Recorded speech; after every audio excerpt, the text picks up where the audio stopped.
ሉላ እዚህ ምን እየሰራሽ ነው? ምንም እየሰራሁ አይደለም። ማንን ነው ዞር እያልሽ የምታየው? አረ ማንንም ዝም ብዬ ነው። ቤት ሲደብረኝ እኮ አየር ልቀበል ብዬ ልችል። ታዲያ ምን ችግር አለ? እኔ ጋር ደውይልኝ። ምን ይዘና አላረግሽም እንዴ? በኋላ ጉዳይን ከጨረስክ በኋላ ደውልልኝ። ራስን እየጠበቅ ያየን መስሎኝ ነበር። እርግጠኛ ነሽ ግን ቤዛ? በአጋጣሚ ነው የመጣው? ምናልባት ግን እየተከታተላችሁ እንዲሆን። አይመስለኝም። እሱም ሰው እየፈለገ ነበር። ሉላ መጣች። ክላክስ አድርግላት። ተው በቃ አይታናለች። ይሄ እርጉም እቅዳችንን ሁሉ አበላሽቶት ነበር እኮ። እንዴት ነሽ ሱራፌል? እንዴት ነሽ ሉላ? ከካፌ ስወጣ አጋጣሚ አግኝቼው እኮ ነው። አይገርምም? ሱሬም እዚህ አካባቢ ነበር። እርግጠኛ ነሽ ግን የሚከታተልሽ ሰው እንደሌለ? ከዚህ በኋላ የሚከታተለኝ ሰው እንዳትልክ ስላልኩት የሚልክ አይመስለኝም። ይሄ ነገር መስመሩ ከመልቀቁ በፊት የሆነ ነገር ማድረግ አለብን። ምን ልናደርግ እንችላለን? እስኪ ንገረኝ፣ ምን እናደርግ? ችግር የለውም ሳሮን። እኔ ግን በዋናነት ትኩረትሽን በደንብ የቤዛ ጉዳይ ላይ እንድታደርጊልኝ እፈልጋለሁ። ለቤዝዬ ስለማ ነፍሴንም ቢሆን ሰጣታለሁ። ማውጣ ሳሮን፣ በዛ ላይ ስድብና ንቀፋ እንደው ምንም አልቻልኩት። በጥፍ ያታላጋትም ይዘ ምንድን ነው የምትይው? እኔ ደግሞ ከመቼ ጀምሮ ሴት ላይ እጅ ማለት ነው? ቤዛና ሉላ ስለ ዶክተር ሮቤል እና ስለ ወይዘሮ ዘርፌ ያለውን ነገር እየተመካከሩ በአንድ ካፌ ቁጭ ብለው ባሉበት ቤዛ ድንገት እጅ ልታጠብ ብላ ወደ መታጠቢያ ቤት በሄደችበት ጊዜ ከርቀት ዶክተር ሮቤል ሲመጣ ሉላ አይተዋለች። ሉላም በቃ ዛሬ አለቀልን፣ አሁን ይሄ ሰው ካየን ከዚህ በኋላ እቅዳችን ተበላሸ ማለት ነው፣ በጭራሽ ሊያምነን አይችልም እያለች ነው። ቤዛም ተመልሳ መጣለች። ሮቤል ሳያገኛቸው ምን ማድረግ ይችሉ ይሆን? ሰላም ውድና የተወደዳችሁ ውድ ቤተሰቦች እንደምን አላችሁ? በያላችሁበት የዓለም ዳርቻ ሰላማችሁ በዘት ይበልን እያልን በአዲስ መተናል። በቅንነት ላይክ፣ ሼር፣ ሰብስክራይብ እያደረጋችሁ አበረታቱን። በባለፈው ክፍል እንደተመለከትነው ቤዛ ተከታታይ ድራማ እንግዲህ ሮቤል ተናዶ በወይዘሮ ዘርፌ ስራ የተነሳ እስከ ቤት ድረስ ተተት ብሎ እገላለሁ ብሎ ነበር። ግን ደግሞ ሽብሩ ሱራፌልን ተሸክሞ ከዛ ቤት አስወጥቶታል። ቲጂም እዛ ቤት ሰራተኛ ሆና ገብታለች። ቲጂ ህይወት ፈትኗታል። እሷ ባወጣችው መስመር ወይዘሮ ዘርፌ ባለሀብቱና ፍልስስ እያለች ነው። ይህን መንገድ እንዲታይ ያደረገቻት ግን ቲጂ ነበረች። የትናንቷ አለቃ ሙዲር የነበረችው ቲጂ የዛሬዋ ደግሞ የቤት ሰራተኛ ሆናለች። የዘርፌ ነገር እያሸች ለዘርፌ ጎንበስ ቀና እያለች እየታዘዘችና የኔም መቤት እያለች ቲጂ ቦታዋን አግኝታለች ማለት ነው። እናም እንግዲህ አንዳንድ ነገር ሀሳቦችን ለመስጠት ብትሞክርም እንደዛ ከሆነ ከስራ ትባረር ያለሽ እየተባለች ቲጂም እንግዲህ የጎዳና ህይወት የሰለቻትና የቆቀር መሰላቸቷ የዘርፌን ምንም ብታረግኝ ይችላልሁ ብላ ባህሪዋን ችላ ተቀምጣለች። ሉላ ከዶክተር ሮቤል ቤት የራት ግብዣ ነበራት። በራት ፕሮግራሙም ጥሩ ምሽት ነበራቸው። እናም አብረን እናምሽ የሚል ሀሳብ አምጥቶ ነበር። በዚህን ጊዜ ነፍሰ ጡር ነኝ ብትለውም እሱ ግን አይ ነፍሰ ጡር ብትሆኝም እኔ እኮ ዶክተር ነኝ አንቺን የሚጎዳ ነገር አላደርግም ብሏት ነበር።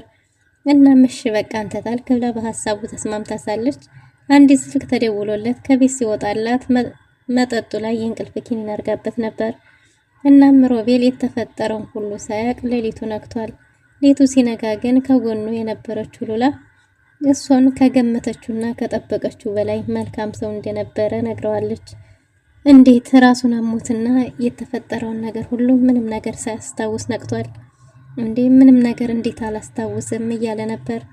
ግን ደግሞ እሷም ምናልባት መጠጡ ስለተቀላቀለና ስለበዛ ይሆናል እያለችው ነበር። እናም እሱም ታዲያ ምን ተፈጠረ? እንዴት ምንም ነገር አላስታውስም?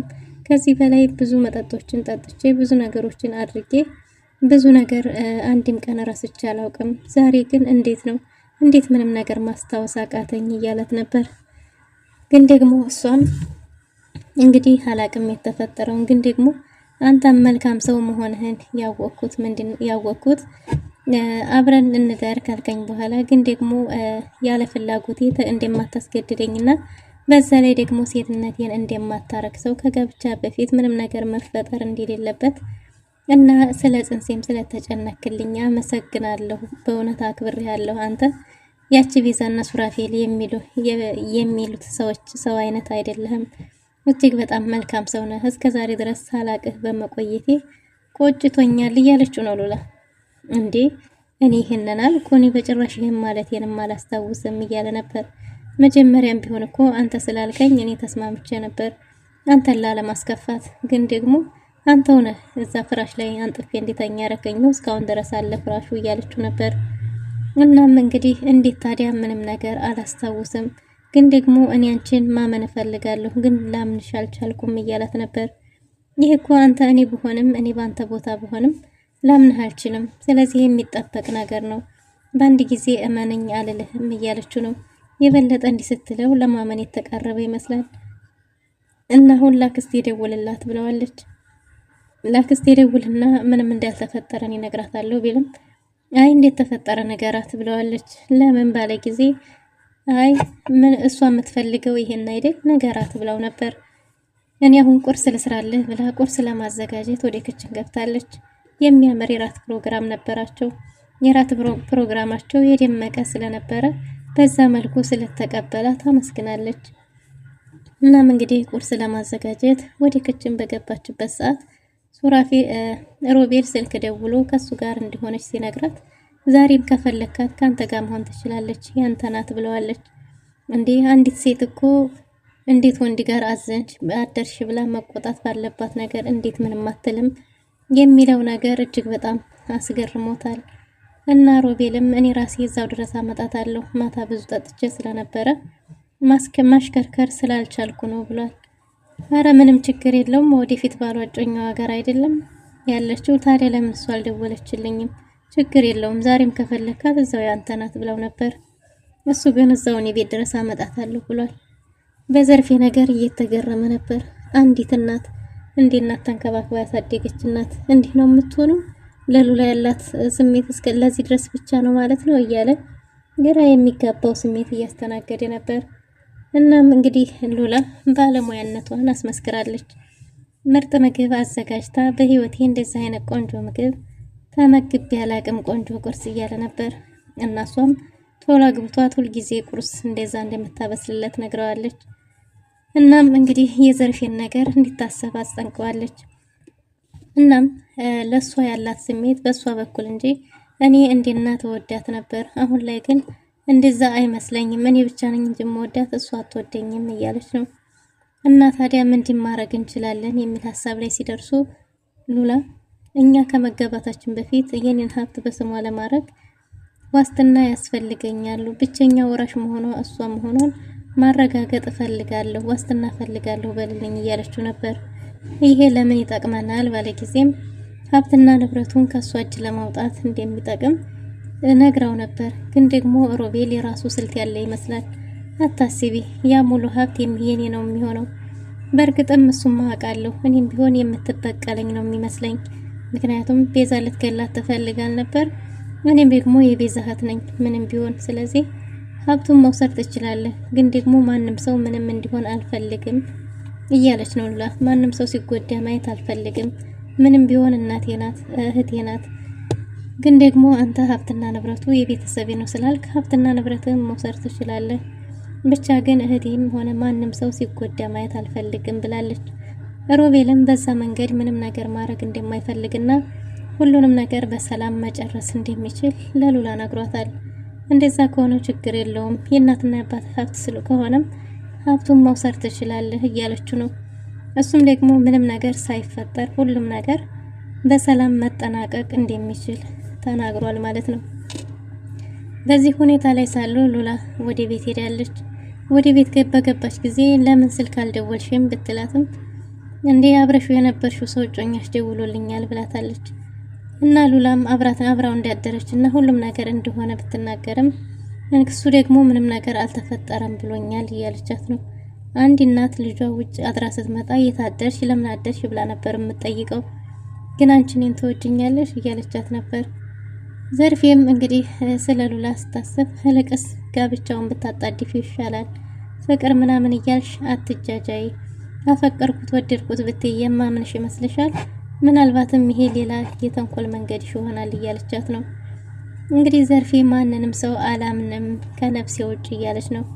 ሮቤል አንድ ነገር ይፈልጋል፣ እኔ ብቸኛ ወራሽ መሆኔን ብትልም እንዴ ሳልሞት ገና ልደፊ ነው፣ እኔ በህይወት እያለሁ እንደፈለኩ ሳልሆንበት ገና ስሞት ብዬ ወራሽ አላስቀምጥም እያለች ነው። እሱም ደግሞ ለምን እንደዛ አለ፣ ይሄ ሐሳብ ያንቺ ነው የሚሆነው እንጂ የሱ አይሆንም ብላለች። ሉላም የኔ ብቸኛ ወራሽ ለመሆን ወይም ደግሞ እኔን ወራሽ ብሎ በውርስ ፈንታ ማስቀመጥ እንዴት ላንቺ ከበደሽ? ልጄ ነሽ ወድሻለሁ እያልሽ አልነበረም እንዴ ብትልም ዘርፌ ስትኖር ዘና ፈታ ብላ መኖር እንደምትፈልግ ተናግራለች። ሉላ ያልጠበቀችው ሰው እዛ ቤት አይታለች። ቲጂ የቤት ሰራተኛ ሆና አግኝታታለች። እንዴ ደግሞ አንቺ ማነሽ ምንድነሽ ለምን መጣሽ ብትላትም እሷ የዛ ቤት ሰራተኛ ሆና ደላላው እንደላካት ተናግራለች። ሉላን ልታቅፋትኝ ብትልም ዘርፌ ግን ባይኗ ገላምጣ አባራታለች። ሉላም ዘርፌን ቢያንስ እንኳን ለእሷ እንኳን ክብር አይኖርሽም፣ የዛሬው ሀብት ማማ ላይ እንድትመጪ መሰረት የሆነችሽ እኮ እሷ ናት፣ ቢያንስ እሱን እንኳን እንዴት ትረሻለሽ እያለች ነው። ዘርፌም እንግዲህ ለእሷ አሁን ዓለም ሙሉ ነው። ለሽብሩም ለየት ያለ ስሜት አላት። ሽብሩን አንዴ አይጥ መጣብኝ አንዴ እንዲኮነፍ እያለች በህልሙም በወኑም እያሳደደችው ነው። ሽብሩ ሳሩን ዘንድ መጥቷል። የተፈጠረውን ሁሉ ነግሯት ግን ደግሞ እኔ የዛ ቤት ነገር ይብቃኝ፣ ገንዘብ አስልክ ያለው ስለዚህ እንደቅማችን ቤት ተከራይተን ላኑርሽ ስራ እየሰራው እያለ ነው። ወይም ደግሞ ጉዳ እንዲሰሙ ነው። ለምን ሀገሬ ሲሻት አልሄድም የሚል መላምት ላይ ወድቋል። ሽብሩ እዛ ቤት መቆየት እጅግ በጣም ከብዶታል። ሳሮንም ስለ እዛ ቤት ስላሉ ሴቶች ሲወራ ቅናት ጀምሯታል እና ለሉላ ስለ ቤዛ ሲወራ የነበረውን ነገር ለቤዛ ልትነግራት ሄዳለች። ቤዛም ሁሉንም ነገር እንደምታውቅና ለዛም እንደሆነ ሱራፌል የተጣለው ስትነግራት እኔ ምን አውቃለሁ ስሮጥ መምጣቴ እኮ ያልሰማሽ መስሎኝ ነው። ለቤዛም ደግሞ አታስቢ ሽብሩ እንዲጠብቃት አይደል እዛ ቤት የላኩት እያለች ነበር። ቲጂም እዛ ቤት ገብታለች። ሱራፌል ነው የነገረኝ እያለች ነበር። ለዛ ነው እንዴ ለካ ቀይዳማ ደግሞ ያቺ የምን ቀይዳማ የምን እንትናት እያለች ነበር። ሳሮን በሽብሩ በቅናት ጭርጭር ያለች ትመስላለች። ሽብሩንም ወይዘሮ ዘርፌ አጥምዳ ይዘዋለች እና ሉላ ከዚህ በፊት ምንም አትሆን ከዚህ እዛ ምንም አትሆንም ይጠብቃታል። ግን ደግሞ ይሄ ነገር ደስ ካላለሽ ነገሩን አቋርጠን እሷ በጉልበት የወሰደችውን እኛም በጉልበት ማስመለስ ይኖርብናል፣ ሳሚ ባለው መንገድ ማስመለስ ይኖርብናል እያለች ነው። እሷ በዱላ ወረቀት ላይ ትፈርማለች ብለሽ ነው ብትላትም እምቢ ካለች በስለትኛ ሰውነቷ ላይ መፈረም ይኖርብናል ብላለች። ሳሮን በሳሚ ሀሳብ የተስማማች ትመስላለች። ቤዛ ደግሞ በዛ መንገድ መሆን የለበትም አሁን ደግሞ ይቋረጥ ብላትም ሉላ እሺ አትለኝም እያለች ነው። ሉላና ቤዛ ተቀጣጥረው ካፌ ተገናኝተዋል። የተገናኙበት ካፌ ላይ አብረው እንዳደረችና ግን ደግሞ ያው ምንም የተፈጠረ ነገር እንደሌለ ዘርፌ እየተጠራጠረች እንደሆነ ሮቤልም እንዲሁ ለቤዛ እየነገረቻት ነበር። ቤዛም እባክሽ እህቴ ይቅርብን ይሄ ነገር እያለች ነው። ግን ደግሞ ሉላ በጭራሽ እርፊዝ ወደ ኋላ የለምና የጀመርነውን ሳንጨርስ ወደ ኋላ ማለት የለም ብላለች። ቤዛ ግን እባክሽ ይቅርብኝ ከሀብት ከንብረቱ በላይ አንቺ ትበልጭብኛለሽ ብላት ነበር። ቤዛ ሉላ በጭራሽ እንደዛ መሆን የለበትም እስከ መጨረሻው ጥግ ድረስ እፋለማቸዋለሁ እንጂ በጭራሽ አልተዋቸውም እያለች ነው። እና ቤዛ መጸዳጃ ቤት ብላ ተነስታ ሄዳለች። ቤዛ መጸዳጃ ቤት ብላ በሄደችበት ድንገት ሉላ ሮቤልን ካፌው ሲመጣ አይተዋለች። ቤት ሄዶ ያመልጡ ይሆን ወይስ ሮቤል ሉላንና ቤዛን እጅ ከፍንጅ ይዛቸው ይሆን? ምን ሊፈጠር ይችላል የሚለውን በቀጣይ ክፍል ይዘን የምንመጣ ይሆናል። ለዛሬ የነበረን ቆይታ ይመስል ነበር። መልካም ጊዜ